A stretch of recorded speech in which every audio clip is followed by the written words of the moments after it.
The following featured presentation is part of the Skywalking Network. This is what you can look forward to on episode 532 of Skywalking Through Neverland. Details on Luke Skywalker's love life. Every fan wants to know that. But if you don't know that little bit of history, you don't get the joke. Yeah. But if they're studying the Renaissance, they know that. I had a lot of fun with the pig guards. Yeah. I really liked the pig guards. And that brings back the theme of the book, which is there's some things that you can't solve with the Force, and someone you love dying, when you light a candle, you don't know who's going to see that light. Are you ready? Off to Neverland. Here we go! A long time ago, in a galaxy far, far away. To all who come to this happy place, welcome. Disneyland is your land. When I first made Star Wars, everybody in Hollywood said, well, this is a movie Disney should have made. You're more than just fans. You're family. Best day ever! Secrets lab. It's about family, and that's what's so powerful about it. Hey. When you use a bird to write with, it's called tweeting. When we visit the world of Disney, we never grow old. It's a Peter Pan, Never Land that keeps us young in heart. This is Jedi Master Obi-Wan Kenobi, and you are skywalking through Neverland. I have a good feeling about this. Hey, Skywalkers! In this episode, we speak with author Barbara Hambly, recorded at Legacy Expo. She is the author of the Star Wars novels Children of the Jedi and Planet of Twilight. And she has some things to say about Luke Skywalker's love life and Gamorrean guards. And we also shout out the Skywalking Force. But for right now, we want to welcome you back to Skywalking Through Neverland. I am Richard Woloski. Now, everyone, please say hello to my sweetie wife, Sarah, who is sitting right next to me. Oh, that was terrible. That was awful. Yes, it was. I deserve a present for that. Oh, okay, you'll get a present if you. That's good because all the Wicked merch is coming out tomorrow. Oh, no. Whenever I do something bad, Sarah gets a present. And I couldn't think of anything to say after my sweetie wife, Sarah. That means I get all the Wicked things. But you're my sweetie wife. What more can we tag on to than that? That's period. You are my sweetie wife. I love that, but you say that all the time. So when you say something all the time, it loses meaning. What are you saying? I'm so when I say it to you, like, hey, extra. Sweetie wife, let's go to Disneyland. It's like, Oh, well, see, that was the okay. Extra. The Disneyland was the extra, so then I get or excited. If I say, hey, my sweetie wife, I love you. Then that's good. That's extra, too. I'm very confused about your rules. Yes, all it means is that I get Wicked stuff. Okay, that's how the rules work. Okay. All right. Skywalkers, we are your enthusiastic podcast destination for the many decades of your Star Wars, Disney, Marvel, and pop culture fandom. So guess what, everyone? What does Chewbacca want to say to you guys? It's time for your weekly Wookiee hug and your little sprinkle of pixie dust for our family of Skywalkers. Oddly enough, that clip of Chewbacca was taken from the Jimmy Kimmel Show. Now, we are being sponsored by Small World Vacations, and they are a diamond-level Disney vacation planner travel agency and can help you book your trip to a Disney park around the world, a Disney cruise, or like us, to the Universal Studios theme parks, like the ones we're going to next week in Florida when we visit Epic Universe. There's only one place we would call, and that would be Small World Vacations. We can call them. I'm not sure who would answer, because who answers phone calls these days? No, you got to schedule them. Yes, you do. Or you can do what most people do. Use the internet. Go over there to smallworldvacations.com for a no-obligation price quote and tell them Skywalking Through Neverland sent you. And Skywalkers, we have a new sponsor. It is Spirit Jersey. And Richard, you are wearing a Spirit Jersey right now. I'm wearing my Revenge of the Sith Spirit jersey they just sent us. Mm-hmm. You gotta stand up and show the back, because the Spirit jerseys are all about the back. Okay, check it out. All right. Oh, yes. Perfect. Yeah. No, scoot back. Yeah, perfect. You got it right there. Revenge of the Sith. You got episode 3, Revenge of the Sith on the top. You've got Darth Vader. You have, and then of course You know, you have Anakin and Obi-Wan on either side of Darth Vader's image, and then they're fighting. You know, it's depicting the Mustafar battle. Yes. Revenge of the Sith insignia. And what was the first thing I said when I put this on? This is So so comfortable. comfortable. And it is. This is the most comfortable shirt that I own. So they have been sponsoring many of our giveaways. For our trivia shows. The last 3, I believe. Mhm. And now we have an affiliate link with them, which means that if you type in our discount code, you get free shipping on anything. So you can buy 1 Spirit jersey, you can buy 1 t-shirt, you can buy something small and get free shipping. And that discount code to put in is Skywalk Neverland. So it's SKYWLKNVD. Basically, no vowels. And Right. we'll put that website link in our show notes as well. We'll also embed it right here when we do this in post. Exactly. And you guys get free shipping anytime you use that code. All right. Well, thank you, Small World Vacations, and thank you, Spirit Jersey. Now, we are recording this from Long Beach, California on September 28th, 2025. So, Richard, what happened today in Star Wars history? Now, this is a sad day because on this date, September 28th, 2023, just 2 years ago, the Galactic Star Cruiser takes its last voyage. The Star Wars-themed hotel experience closes after opening on March the 1st, 2022. At an investor conference, Disney Parks chairman Josh D'Amaro said, "Despite the fact that it was a never-before-seen experience and raised the bar, we thought it was time to sunset this in September." He also said that this big experiment was going to be a $300 million write-off. Despite its closure, guests have given the Galactic Star Cruiser some of the highest satisfaction ratings in the 50-year history of Walt Disney World. That is true. And now the fans, once again, have taken it upon themselves to do something cool in fandom, which is have the HalseyCon, which is kind of a convention centered around the Galactic Star Cruiser and all the fans of it. And this will be going on October 16th through 18th in Florida. At the entrance to Universal Orlando. Oh, we're going to be there. Oh, we'll be there a week beforehand. We will. We won't be there. Oh, no. I know. I wish we could really go because I am missing the Galactic Star Cruiser. And we were planning a Skywalker meetup on the Galactic Star Cruiser. I think about the time they said it was going to close, we were planning something. Yeah. And then this was one of my favorite Star Wars fandom experiences.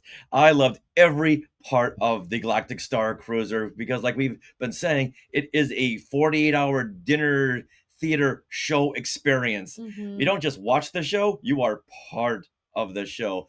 And that Gaia dinner show, worth the price of admission. If you haven't seen this show in person or on a video, then you got to check out our video. You can check it out on our YouTube channel. Yeah. We have a whole Galactic Star Cruiser section, and we did a whole dinner show video. And you had, Sarah, I don't know how you did this, but you put the words, the captions. You captioned all of her lyrics. Mm-hmm. Wow, that was an undertaking. It was, and that was before this music was available on iTunes with the captions auto-generated. So yeah, it was very tedious, but very interesting because a lot of the story of one of the routes you can take on the Halcyon is embedded in her song. But you know what? The Galactic Star Cruiser lives on in the Mandalorian and Grogu film. In the teaser trailer that just was released last week, we see the Mandalorian walking into the distance of this city, and there's an Erebush. There's a Galactic Star Cruiser, like Halcyon, Starline, yeah, agency. So it does live on, and in the books as well, and the books and the comic series. Yeah, so we'll get it one way or the other. Disney, you can revisit it. You cannot take the Galactic Star Cruiser from us. Indeed. With that, let's move into our discussion with author Barbara Hambly, an author we just met at Legacy Expo, a Star Wars Expanded Universe convention that was held in Burbank the weekend of September 13th through 14th. Now, we saw her on a panel that was hosted by Melissa Miller from Star Warsologies, and we knew that we had to have her on the show. She was so fun in the panel, And she's just so intelligent and such an interesting person all around. And we were planning on just having a few minutes, like maybe a 5-10 minute conversation, but we had a full on discussion and it was great. Yeah, her first novel was The Time of the Dark in 1982. And after that, she wrote dozens and dozens of books, including several Star Trek novels. We spoke to her mainly about her Star Wars work, such as Children of the Jedi, Planet of Twilight, and her short stories from Tales from the Mos Eisley Cantina and Tales from Jabba's Palace. And we asked her what many fans wanted to know during her panel, details on Luke Skywalker's love life. Every fan wants to know that. Yeah. Absolutely. So we're going to have her on again to talk more about the many jobs she's had to support her writing career, such as a school teacher, a technical editor, an all-night liquor store clerk, a model, and a Shotokan karate instructor. Wow. She has got some experience under her belt. Oh, there you go. Black belt? Mm-hmm. Oh, there you go. We are now speaking with Barbara Hambly. She is the author of many Star Wars New York Times best-selling novels, including Children of the Jedi and Planet of Twilight. Barbara, you were writing these novels in the 90s, so like how tight was Lucasfilm with you? Not terribly. Yeah. I received general guidelines, but Lucasfilms would be working through the publishers because they had licensed the publishers, and so the editor told me, we would like you to do this, we would like you to do that. So I did not work much with Lucasfilms. Now, a couple of years later, when Star Wars Adventure Journals asked me to write a story for Star Wars Adventure Journals, and I wrote Murder in Slush Time, which is the tale of love, passion, and murder on the planet of the Pig Guards. And so when they asked me to do that, I said yes, but because it was West End Games who did the Adventure Journal, they sent me like a cubic yard of West End Games books so that I didn't have to waste time and energy trying to invent different kinds of starships. I could just look it up, and then everything would be connected with the rest of the universe. And that's one of the things that I really appreciated about working with Lucasfilms, working with any of the Star Wars stuff, is they were very good about coordinating. Okay, this was done in this book, that was done in that book. We've already established this. We've already established that this doesn't exist. Mm-hmm. We've already established nobody's going to go there. Right. And they were very upfront about it. Okay. Was there anything in that information that was given that kind of sparked a story for you? Oh, yes. Murder in Slush Time, they basically gave outlines of what civilization, well, you can't call it exactly civilization, the Pig Guards had, which is that, it's an agricultural society and it's very feudal. That sparked, and I don't remember whether this was in the West End Games or I think it was in the West End Games, where it's the females who run the economy, the females who own the land, because the males are too busy fighting. Right, I was going to say. They're the Pig Guards, and all they do is fight with each other, and the birth rate on that planet is about 12 males per one female. Wow. So the females run the economy, and the males just want to find a female to kind of take care of them while they go around and be pig guards. That was kind of what sparked my ideas there. I had a lot of fun with the pig guards. Yeah. I really liked the pig guards. Yeah, you know what? It's funny because I was a reader before I saw the original trilogy, but I read the novels. That's really how I got into Star Wars fandom. And so I would call them Gamorreans. Gamorreans. And it's like Gamorrean, apparently. But no, in my head... I just pronounce it Gamorrean. I don't know whether anybody else does. Exactly. No, Gamorrean is correct.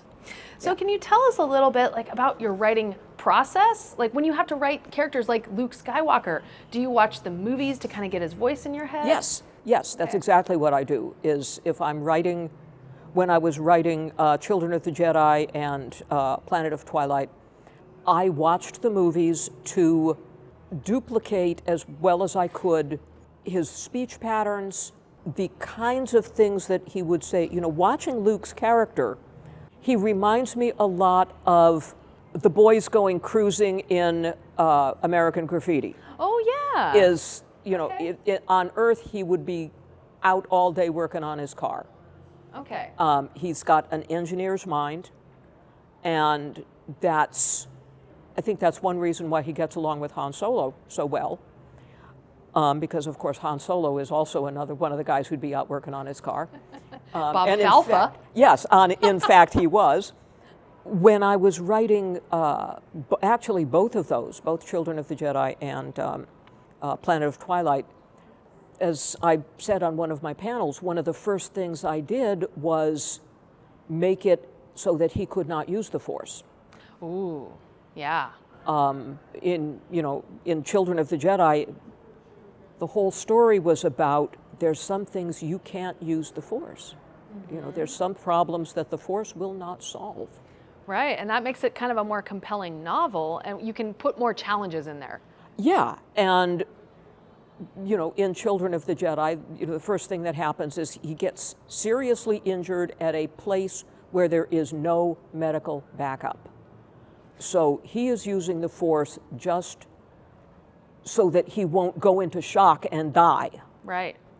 And that means that as he's on this weird ghost ship with a bunch of Gamorreans who think they're stormtroopers, he's got to deal with all of this without being able to use the Force. Mm-hmm. On Planet of Twilight, one of the first things he learns on that planet is that if he uses the Force, it will trigger weird electrical and geological events that could kill other people on the planet. And so he can't use the Force. So it's like, no, you've got to use your brain. You've got to use your heart. Yeah. You've got to use who you are inside, which, of course, looked at from a wider standpoint means it's just another way of the Force. It's just another use of the Force. Yeah. If everything is the Force, and everything is the Force, you got to use the non-Force Force part of the Force. Not the cosmic Force, not the internal Force, but yeah. That's cool. Yeah. Wow. Now, we saw you on a panel yesterday where many of the fans were interested in Luke's relationship with Callista, yes. Jedi Knight Callista Ming. So for anyone who doesn't know about this, can you tell us about that relationship in Children of the Jedi? In Children of the Jedi. Luke encounters Callista. Luke is on this ghost ship with all sorts of like Jawas and Tusken Raiders who think that they're stormtroopers. And the ship is haunted by what appears to be a ghost. Ship was actually designed 50 years previously, and the young Jedi woman who disabled the mission so the ship did not launch 50 years ago, she was killed, but her consciousness exists in the ship's computer. Right. One of the subplots of this story is one of Luke's own students, Cray, computer programmer, bioengineer. Her beloved is ill with a degenerative disease. She builds an android and programs the android with his feelings, everything he remembers. You know, it's like his entire personality is programmed into this android. He dies, and she discovers it's not him. It's an android duplicate of him, but it's not him. And that brings back the theme of the book, which is there's some things that you can't solve with the Force, and someone you love dying, you can't do anything about that. Right. At the end of the story, basically, because she is she is a Jedi because Callista, who has been living for the past 50 years in the eye of Palpatine's gunnery computer, Callista comes in, Cray dies so she can go be with her beloved, and Callista moves into her body. And at that point, the editors informed me that they have decided that no, Callista is not going to be the great love of Luke's life, someone else is, and please write her out of the story. Oh, no. And so I rewrote this very ambiguous ending that, yes, she has taken over, she has entered into a human body again, but she has lost her ability to use the Force. And she realizes there's nothing she wouldn't do. She doesn't trust herself. When you're cut off, if a Jedi is cut off from being able to use the Force, she's looking at herself and saying, would I turn to the dark side to get this back? I don't know. And she understands that she is a danger to Luke. This wound in her is a danger to Luke, and that's why she leaves Luke. Okay, but I do, like in the novel itself, like Luke is talking to the computer, right? And gradually kind of falls kind of in love with the computer. Oh, yes. That's what I remember. Yeah. Luke is very much in love with Callista. Even before she returns to a human body. So then Planet of Twilight is, he's looking for her, and she has fled from him. He's at the end of Planet of Twilight, he sees her from a distance, and he understands that the danger is too great, and he trusts her judgment. And bummer. Yeah. But again, not my sandbox, not my toys. Yeah. I was really pissed off at this. Not my sandbox, not my toys. And then, of course, when the whole shooting match went over to Disney, and Disney essentially said, that's no longer the backstory, none of that ever happened. Then my annoyance dissolved because if you want to look at, again, if everything is the Force, if everything is everything, then that's part of everything. That's part of the deal. And if that's the worst thing that happens to me in my life, I'll be perfectly happy. That's a very healthy way of looking at it. Like you had to use the Force yourself to get over that. Yes. Yes. You also wrote for Tales from Jabba's Palace? Yes. And Tales from Mos Eisley Cantina. Yes. Now, in that, I know Lucasfilm is giving you certain parameters. Were you given certain characters and stories you had to deal with, or could you kind of pick and choose from that sandbox? Well, Kevin Anderson was the head of that, of both of those projects. Tales from the Mos Eisley Cantina was just my little joke about if we're talking about a dinner date and he thinks he's going to have a date and she thinks she's going to have dinner. Oh, no. But Tales from Jabba's Palace, Kevin came up with there's sort of an underlying backstory that Jabba knows someone in the palace is going to try to assassinate him. Yeah. And so Kevin said, use one of the characters that you see on screen. Oh, okay. And I said, actually, I would like to use the one character that you don't see on screen. You know Jabba the Hutt has a personal chef. And that has got to be the worst job in the entire galaxy. And so I wrote the story about Jabba the Hutt's personal chef and what he was doing that day. And of course, what he was doing that day is he has fallen in love with Leia. Of course, as one does. As one does. And he knows that she's in love with Han, and he also knows that when somebody comes out of cryo-freeze, they are dehydrated, they are debilitated. And the only thing that he can do for the girl he loves is to sneak food to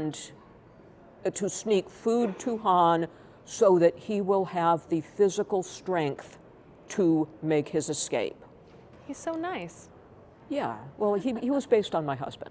Oh, cool. And of course, with the kind of luck my husband had during his life, God bless him, somebody finds out and they assume that this means that he is the one who's attempting to assassinate Jabba, and at the end of the story, he is dragged away screaming to be executed. Oh no! Did your husband read these stories? Oh gosh, yes, he wrote one of these stories. And then at the little ending piece where it says what became of all of these people, after Jabba is killed, the chef, his personal chef, and the owner of the Rancor loot Jabba's treasury and run away and open a restaurant. That's so great. Yeah, I love your sense of humor in these stories. Oh, well, thank you. Also, what compelled you to write a murder mystery? Or was that just, Kevin J. Anderson saying? Oh, no, I love writing murder mysteries. Okay. Murder mysteries, good murder mysteries, they're all about character. Reading murder mysteries, nobody gives a shit who murdered Colonel Moran. They want to see Holmes and Watson in action. Yes, that's true. All the Sherlock Holmes stories, they're about Holmes and Watson. So with a murder mystery, you can work on characters and you don't really have to worry about what am I going to write about. It's like, hey, we found a body in the library. Or in one of my murder mysteries, somebody drops the coffin on the way to burying it in the grave, and they discover there's a total stranger in the coffin, and who is this guy? And, and one of the people in the burial party says, I went to college with him. What the hell is he doing in New Orleans? Right. But you don't have to come up with, gosh, am I going to write about my childhood? Am I going to write about true love? No, we're going to write about the body in the library. Yeah.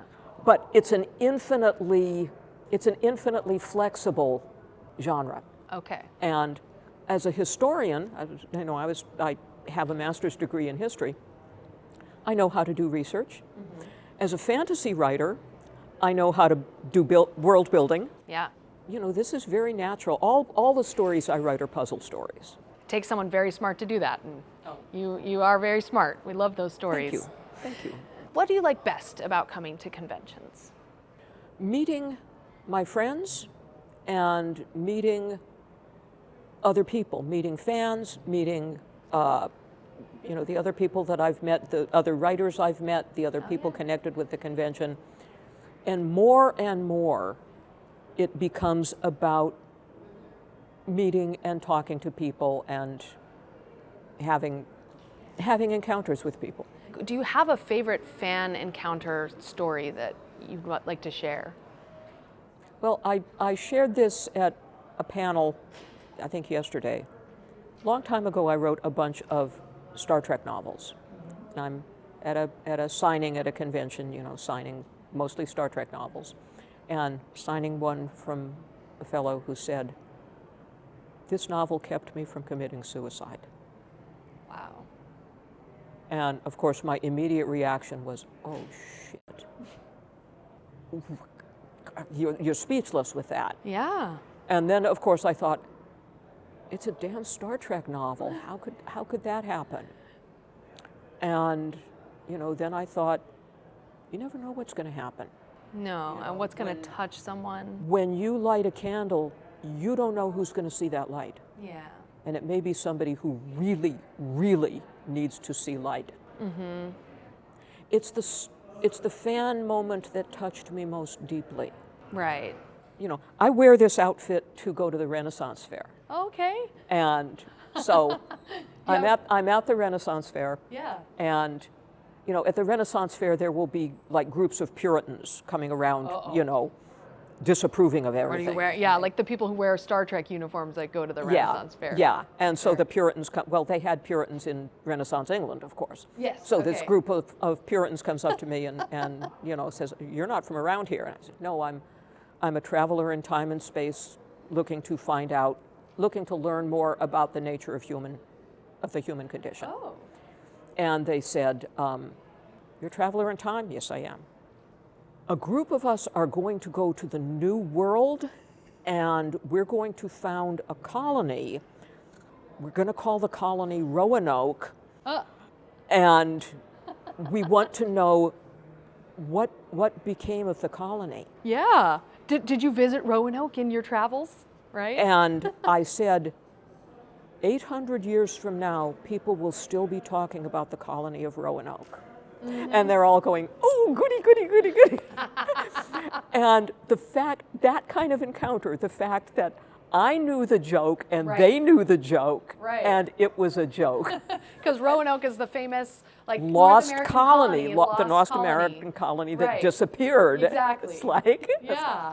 But if you don't know that little bit of history, you don't get the joke. Yeah. But if they're studying the Renaissance, they know that. Yeah.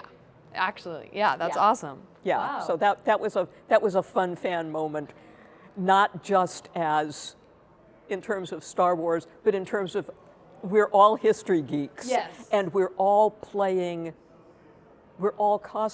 we're all playing a role. Yeah, that's what's fun about these conventions, Yes. right? Yeah. Yes. So where can fans find you next? Do you Where have can anything fans- scheduled? The next convention that I have scheduled is the Los Angeles Science Fiction Convention, Oh, okay. which is Is it Los Thanksgiving weekend. Okay. It's called LostCon. Oh, LostCon. Yeah. It's Okay. LostCon. I'll be there on the Saturday. Yeah, that's the next time they can find me. And then in February, I will be at the Gallifrey Doctor Who convention. Nice. 'Cause I go there regularly. And then what about the Renaissance Fair? Oh yeah, of course, of Okay. course, of Awesome. course. Well, I encountered another couple of Puritans, a different year at the Renaissance Fair, and you're not from around here, and I mentioned they ascertained that I was a Jedi, and said, we understand that there is a Sith Lord here looking for you. Uh-oh. And I said, you haven't seen any Jedi. And they knew immediately, we haven't seen any Jedi. Have a nice day. We will have a nice day. Move along. Move along. Nice. But it's that kind of playing. Never met these people before, but they're dressed like they are, and I'm dressed like I am, and we know exactly, it's like improv. Yeah, absolutely. Yeah, And when that's- improv works, Yeah. it's firing on all cylinders. Yeah. Yeah. Well, thank you, Barbara, for taking the time to chat with us. Oh, well, thank you so much. Thank you so much. Can you look in the camera and say that this is Dennis Lawson and I'm skywalking through Neverland? I'm watching through. This is Dennis Lawson. Red 2, standing by. I'm skywalking through Neverland. A one-take wonder. Incredible, what a guy. Okay. Hey, it's David Ankrum, the voice of Wedge Antilles, and I'm skywalking through Neverland? No. Yes. Hey, David Ankrum, the voice of Wedge Antilles, Red 2, standing by. and I'm skywalking through Neverland. All right, since we're going to be off next week to explore Universal's epic universe and the East Coast Halloween Horror Nights at Universal Studios, we will now honor the members of the elite Skywalking Force. And if you're watching this on YouTube, you can see your names on screen. So thank you so much to Anthony Kikias, Benjamin Avachuko, Blessed Cheesemaker, Bryn McKinnon, Carl Fox, Cat Lova 97, Chica Vent, Christopher Marino, Courtney Turkel, Dale Erdman, Dave Kerwin, Don Glover, DynastyBook.net, Glenn Stein, Goalie Rob, Jeff Caffrey, Jeremy and Heather Hunt, Joey Pittman, John Liang, John Zoncanaro, Julie Caruana, Julie and James Gildersleeve, Justin Smith, Cato Toby Ryder, Kelly Turkel, Kristen Carr, Laura Bryce, Leanne Nelson, Meredith Duckworth, Michael Corbett, Michael Nip, Mike Ward, Nancy Steinman, Patrick Pine, Patty Hammond, Patty Nazarian, Peter and Norma Heitman, Reynold Gobey, Ryan Wiltberger, Sasha Barrios, Scott Carmichael, Scott Hume, Taryn Bench, Wesley Meecombs, William Megalio, and Win Patterson. Thank you to one and to all. We really, really appreciate all the support that you give to the Skywalking Network. Absolutely. So next week, Skywalkers, we will be off. There will be no episode, but then we'll be back with several Halloween episodes including our experience at Universal's Epic Universe, also talking about Halloween Horror Nights there, and also we've started to do another retrospective of The Creature from the Black Lagoon. Last year we did Frankenstein. We put out a poll. What does everyone want to see next for 2025? And overwhelmingly, everyone said The Creature from the Black Lagoon. Yep. So you ask, we give. Well, that wraps up episode 532 of Skywalking Through Neverland. We want to thank Barbara Hambly for giving us so much of her time at Legacy Expo. We're going to have her on because we want to hear all about her modeling career and being an all-night liquor store clerk. There's a story there. And a karate instructor. All those things. Plus, writing for Star Trek books, too. We would have asked her about that during our discussion, but she had another panel to get to. Indeed. Skywalkers, please subscribe to our YouTube channel, and you can also find us on all socials at Skywalking Pod. Now, also join us every Monday night at 6 p.m. Pacific time for Things We Want to Share. This is our weekly show where we go over the things we have done this past week. You know, we go to Disneyland a lot. We go to Universal Studios a lot. We've been doing so many fun things that it expanded onto its own show. So every Monday night, we go on, we tell everyone about the things we've done. We invite the Skywalkers who are watching to come on, share something they've done, share things that they have in their collection, new things that they've gotten at conventions or wherever. We invite you on. It's your show as much as ours. And Skywalkers, are you interested in our books? Autographed copies of Today and Star Wars History are available now, and they are available at skywalkingthroughneverland.com/book. Now, do you look forward to our conversations and live streams every week and want to support Skywalking Through Neverland? Well, consider supporting us through the Skywalking Force, which is our Patreon. We only need a few more to hit the magic number of 50. Yeah, there are 46 of you. 46 of you. Look at all of you. Yeah. Whoa. Yeah, the Skywalking Force. Well, this elite squad has its own dedicated podcast feed that contains early access to many episodes and bonus content like an entire John Williams Hollywood Bowl concert. He even said, hey, this is for you, the Skywalking Force, but we had to cut that out of the video, so don't ask any follow-up questions, okay? If you want all this, just head over there to skywalkingforce.com and have a look at all the options. And thank you to those who are already part of the Skywalking Force. Do you want to see something at the Skywalking Force that just helped us purchase? These new little mini lights. Here, show them the whole tripod. It's there so you cute. go. Little tiny mini lights, because we need more light in our studio. So we got a couple of these mini lights thanks to you, the Skywalking Force. That's right. We'd also like to thank our sponsor, Small World Vacations, for their continued support. Are you thinking of a trip to a Disney park, a Disney cruise, or a Universal Studios theme park? We are. You can fill out a Get a Quote form at smallworldvacations.com today, and their vacation planning service is free of charge. So check it out and tell them Skywalking Through Neverland sent you. And then also head over to spiritjersey.com and type in the discount code SKYWLKNVD, and you will get free shipping on your order. You can get this awesome Episode 3 Revenge of the Sith Spirit Jersey. This just in from Ben. Hey, Ben, we just mentioned you. Those lights are so cute. They are. They're adorable. Even if they didn't work, we would still get them because they're just so cute. Yeah, they really are. All right, now we are part of the Skywalking Network. Where you can find other great shows like Talking Apes, Star Warsologies, the Max Effects Podcast, the Neverland Clubhouse, Totally Tell Me Everything, and the YouTube shows Collectopolis and Today in Star Wars History. Now, don't forget to stick around for bloopers and other fun bits that didn't make it into the show.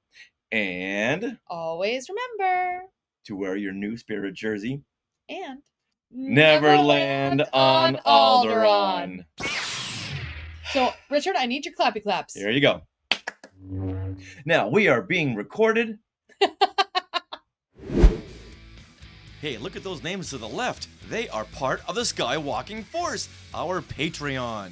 Become a producer yourself and check out all the Disney Plus themed bonus content available depending on the level you subscribe. Become a member of the elite Skywalking Force at skywalkingforce.com.